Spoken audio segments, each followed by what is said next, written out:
Hey, what is up, mortals? What if Deku was Namu Part 1 Season 2? The time had finally come to put an end to Kaichisaki and his operations. Months' worth of time were spent investigating the young mob boss. If it hadn't been for the disappearance of Izuku Midoriya, the raid would have been executed 3 weeks ago. Instead, the man who acted as the mastermind of the operation chose to honor an old friend and help search for the missing teenager, for all the knowledge that his quirk granted him.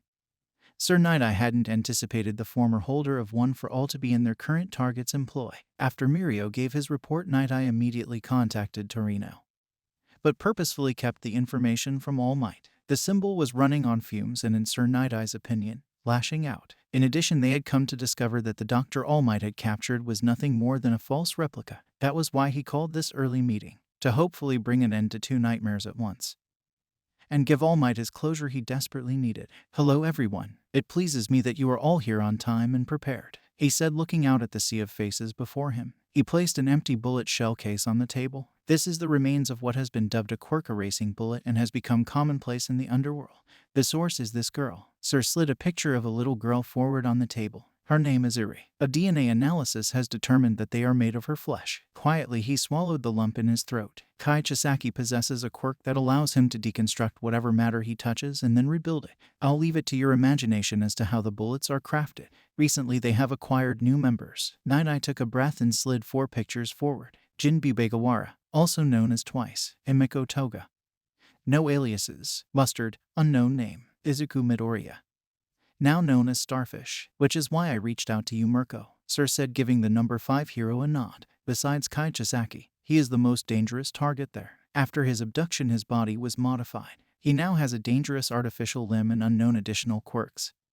Along with his super strength, he kills quickly and to date has 2 victims we know of. The room became quiet as emotions washed over those who gathered, with the exception of Mirko, who whistled, drawing a glare from Uraraka and Torino. You made the right move calling me. I should be able to kick his ass, especially if he can't throw a punch without breaking a bone, she said with confidence. She'd seen him fight and doubted he could muster the strength needed to overtake her. Mirko, I wouldn't take such a lackadaisical approach to this situation. The augmentations they've applied to his body has made him capable of handling his strength. If you underestimate him, he will kill you, Sir warned. Maruko loved a good fight, and at times she came off a bit harsh because of it, but she had always meant well beneath her fierce attitude. Due to the savage displays of All Might, crime was staying down. Those brave enough to continue criminal activity were swiftly taken down by bored heroes wanting to make a name for themselves. Those who were high-ranking in the hero community were left with nothing more to do besides sit on the sidelines.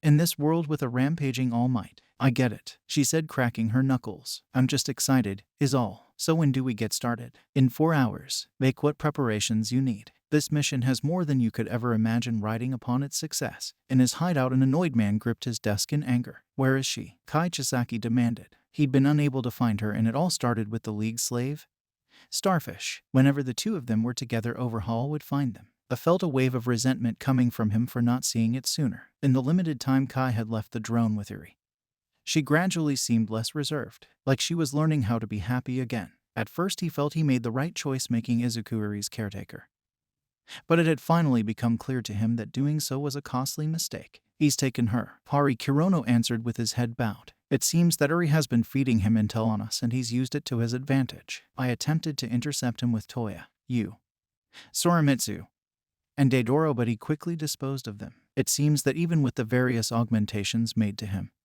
he retains his father's power. While on, Kirono played the slaughter in his mind, over and over again. What made All Might special wasn't his immense strength or his smile, but the way in which he used it. It baffled everyone.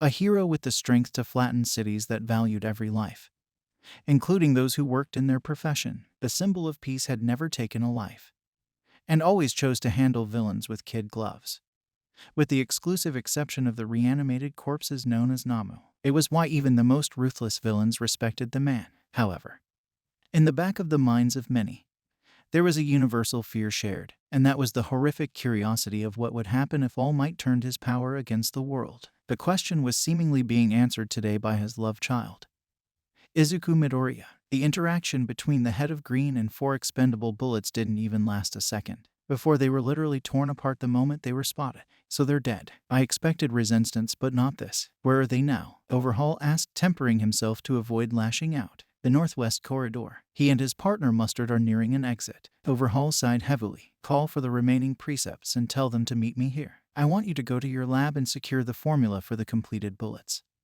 as well as all our data before burning it down. We've been compromised and it's time for me to step in and end this little conflict. Elsewhere in the building, Mustard and Deku were making their exit. Mustard could hear his heart pounding and long given up on keeping up with Deku. He was too fast on his feet and seemingly didn't have a stamina limit. Fortunately for him, his partner didn't mind carrying him under his arm, while carrying Eri on his back. Throughout it all, Mustard remained silent out of fear. He was no stranger to taking lives or witnessing great acts of violence. But there was something about seeing the baby-faced teen smash and rip people in two before they could scream that made his stomach whirl. A part of Mustard wanted to give up and turn his companion in so that he could get the help he deserved. But that was impossible. Unfortunately, Toga had earned Dabai's trust, and due to this her orders were second only to Dabai. Those orders were to take down Overhaul and do as much damage as possible to his organization. Rescuing Eri was simply something the zombie boy wanted to do, and Toga agreed to. When they reached two large double doors, Deku opened them with a kick before setting Mustard and Eri down. I'll buy you as much time as I can so that you can escape. Go. Eri, however, didn't want to go. She hugged his leg, afraid to be far away from him. Hey, it's going to be okay. Izuku patted her head. Mustard-san is a good friend. He'll keep you safe until I see you again. Promise. She looked up at him with sad eyes before walking over to Mustard. He picked Eri up and the two ran out of the building together. Starfish watched the two leave together with a frown. Before going back inside to face Overhaul, he took in 2 whiffs of the air. It smells like rain, but I don't see any clouds. I better hurry and make this quick, Deku said as began his hunt for the Yakuza boss. Overhaul saw the footage of his men being dismantled and acted accordingly. He'd absorbed Shin, Rikia, Kendo, and Hejiki into himself. None too soon, it seemed. In front of him, straightening his tie, was none other than Starfish. 8 arms and 2 feet taller Kai glared at the teenager. What took you so long? Overhaul said in a distorted blend of voices, as he stepped closer to the wretch that became a thorn in his side. Measuring the other up, Starfish spoke his next words. I'm sorry for my tardiness,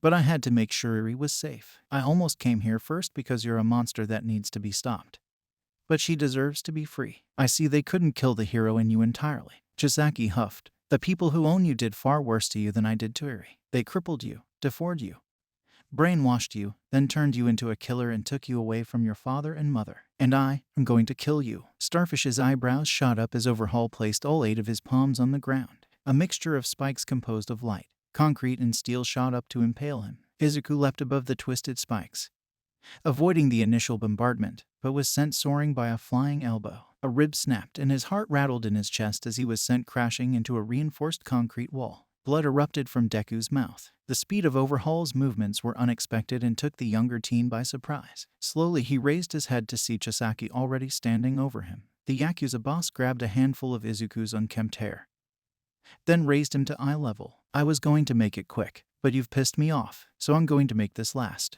You're going to spend the last moments of your life screaming in agony. Izuku groaned before giving Chisaki an innocent smile. That's funny, because I was gonna say something similar to you. The Nomu arm sprang out and latched onto Chisaki's face. Spikes of its own dug into the crime boss head, injecting its poison. Ugh! Chisaki threw Izuku fast enough to cause a mini sonic boom. Only this time Izuku managed to catch himself, landing on all fours like a predator. I didn't tell you about this quirk. When you tried to force me to talk, my arm took control and snapped me out of it, so I never told you about it. Deku barged forward, blitzing Overhaul with a series of savage punches and kicks, bouncing the crime lord in the air after each impact, finishing the blitz with a lariat. This time it was Kai that was sent flying through a wall, sparks dancing over his body. Deku stalked forward, through the hole he created with Overhaul's body. With the fight being taken outside of the Yakuza stronghold and onto the streets, civilians panicked and ran away as Starfish prepared to end the fight. But before another blow was struck, the No. 5 hero who heard the carnage hopped towards the conflict. Landing near Deku, she took in the view. Not bad, kid. You've gotten stronger. Now why don't you come with me, and we can go see your mother, Mirko said with a cheeky grin. Who are you ... and what's a mother? He said, replaying the words Chisaki had taunted him with. Mirko sighed heavily. Damn, All Might's not gonna like that. She cringed internally. A mother is someone who loves and cares for you. And I'll tell you more if you come with me. Izuku paused in consideration of what he'd just been told. Chisaki was an enemy who had referred to him as a slave. And before he mentally developed fully, he had remembered the brown-haired girl. He dreamed of her but never said a word about her since his arm always seemed to warn him against it in its own way. Iravati, he started. Tell me about Iravati. He hadn't taken his eyes off of Overhaul, ensuring he couldn't escape, but at the same time wanted answers. Oh, the gravity girl. That explains why she keeps glaring daggers at me. She's here. And if you come with me, she can answer your questions. Deku was unmoved. Instead, he chose to aim his glare at her. No, I appreciate the lead, but I can find her on my own, then she can tell me what I want to know. But you like violence. I can smell it. I'll take you down too. Got me there, kid. But I don't want to fight you. I'd much rather we talk this out. It was too late. Starfish ran to finish off Chisaki before he had a chance to recover. Mirko drop-kicked Izuku and sent him skidding away from his target as it started to rain.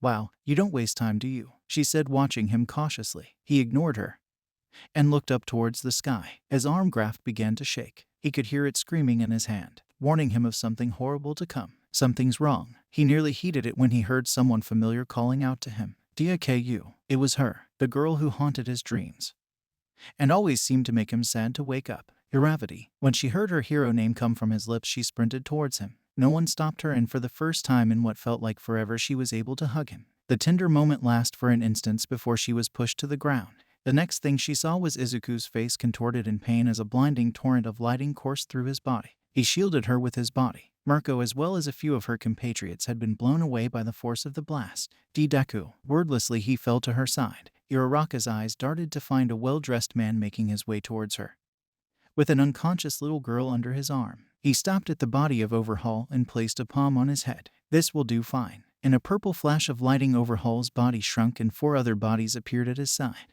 Yes, this is magnificent. Outro. Thank you all for indulging yourselves in the story thus far. I hope you enjoyed it. Now, there are a few more things that I'd like to go over before the video ends. Firstly, we've got a second channel called Anime Deep Dive. Anime Deep Dive goes deep into the facts and lore of a wide variety of anime.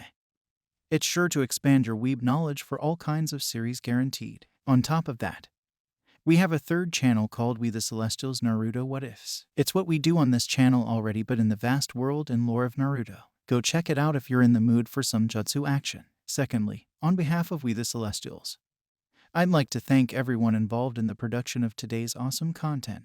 Their details will be in the description below. Lastly, if you're interested in what we do here at We The Celestials, then I would like to extend out an invitation to join the team. The only caveat being we only accept members 16 years and up to join our crew. You can sign up for whichever category fulfills your interests by joining the recruitment Discord using the link in the description below. Our Discord is an all-around fantastic place to be.